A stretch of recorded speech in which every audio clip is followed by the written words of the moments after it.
Friends, എല്ലാവർക്കും വർണ്ണക്കാഴ്ചകളിലേക്ക് സ്വാഗതം. ഇന്നത്തെ കഥയുടെ റിവ്യൂ ഒക്കെ കേട്ടിട്ട് ഇതുവരെയും ഞങ്ങളുടെ ചാനൽ സബ്സ്ക്രൈബ് ചെയ്യാത്തവരൊക്കെ ഒന്ന് സബ്സ്ക്രൈബ് ചെയ്തേക്കണേ. ഇന്നത്തെ നമ്മുടെ കഥയിലാണെങ്കിൽ രാധിക പറയുകയാണ്, എനിക്കാണെങ്കിൽ ആ ഡോക്ടറിനെയോ ഗുണ്ടയോ കുറിച്ചോ ഒന്നും അറിയില്ല, പക്ഷേ പ്രീതയെക്കുറിച്ച് നന്നായിട്ടറിയാം. പ്രീതയാണെങ്കിൽ അറിഞ്ഞുകൊണ്ട് ആർക്കു വേണ്ടിയും ഒരു തെറ്റും ചെയ്യില്ല എന്ന് പറയാണ്.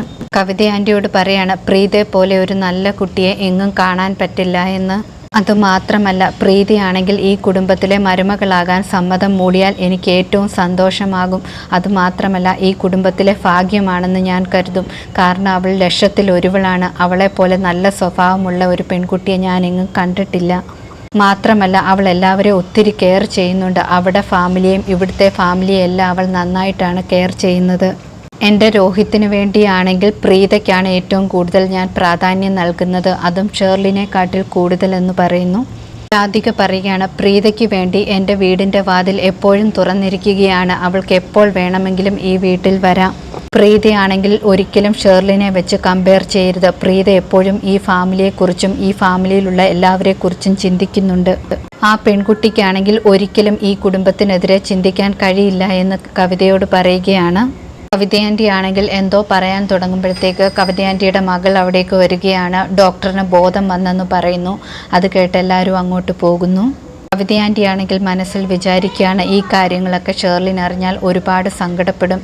രാധിക ഒരു ദിവസം മനസ്സിലാക്കും ഈ പ്രീത എന്നൊക്കെ. പൃഥ്വിയും സഞ്ജു ആണെങ്കിൽ കാറിൽ ഓരോന്ന് പറഞ്ഞ് തല്ലു പിടിച്ചുകൊണ്ടിരിക്കുകയാണ്. ആ സമയത്ത് പൃഥ്വിയാണെങ്കിൽ കണ്ണാടി കൂടെ നോക്കുമ്പോൾ അവർക്ക് മനസ്സിലാകുന്നുണ്ട് പ്രീതയും കിരണും രോഹിത്തുമാണെങ്കിൽ ഇവരെ തന്നെയാണ് ശ്രദ്ധിക്കുന്നതെന്ന്. പൃഥ്വിക്കാണെങ്കിൽ പെട്ടെന്ന് തന്നെ മനസ്സിലാകുന്നുണ്ട് ഇങ്ങനെ പോയാൽ ശരിയാകത്തില്ല. പെട്ടെന്ന് തന്നെ കാറിലാണെങ്കിൽ എന്തെങ്കിലും ഒരു കുലുക്കം ഉണ്ടാക്കണമെന്ന്. സഞ്ജു കാർ ഓടിച്ചുകൊണ്ടിരിക്കുമ്പോൾ തന്നെ പൃഥ്വിയാണെങ്കിൽ സ്റ്റിയറിങ്ങിൽ കയറി വണ്ടിയുടെ ഗതി മാറ്റുകയാണ് അങ്ങോട്ടും ഇങ്ങോട്ടും. സഞ്ജു അപ്പോൾ ചോദിക്കുന്നുണ്ട്, നീ എന്താണ് ചെയ്യുന്നതെന്ന്. അപ്പോൾ പറയാണ്, രോഹിത്തും കിരണും പ്രീതയും എല്ലാം നമ്മളെ വാച്ച് ചെയ്തുകൊണ്ടിരിക്കുകയാണ്. അവർക്ക് സംശയം ഉണ്ടാക്കണം, അതിനുവേണ്ടിയാണ് ഇങ്ങനെ ചെയ്യുന്നത്. നീ എത്രയും പെട്ടെന്ന് തന്നെ വണ്ടിയിൽ നിന്നും എന്നെ തള്ളിയിടാൻ പറയുന്നു. സഞ്ജു പക്ഷേ ഇടാമെന്ന് സമ്മതിക്കുന്നില്ല. സഞ്ജു പറയാണ്, അതൊരു അപകടമാകും, നിനക്ക് അപകടം പറ്റും, അതുകൊണ്ട് ഞാൻ അങ്ങനെ ചെയ്യുന്നില്ല എന്ന്. കിരണും രോഹിത്തുമാണെങ്കിൽ അത് കണ്ടിട്ട് പറയാണ്, ഇത്രയും നേരം സ്റ്റഡി ആയിട്ട് പോയ വണ്ടി ഇപ്പോൾ അങ്ങനെ ആകുന്നുണ്ടെങ്കിൽ അവർ പ്ലാൻ ചെയ്ത് ചെയ്യുന്നതാണ്, നമ്മളെ തെറ്റിദ്ധരിപ്പിക്കാൻ വേണ്ടി രണ്ടുപേരും കൂടെ പ്ലാൻ ചെയ്യുന്നതാണെന്ന്. പക്ഷേ പ്രീത അത് വിശ്വസിക്കുന്നില്ല. പ്രീത പറയുകയാണ്, ആ ഗുണ്ടയുടെ പണിയാണ് അതൊക്കെ, അല്ലാതെ പൃഥ്വിയേട്ടൻ്റെ തെറ്റൊന്നുമല്ല എന്ന്.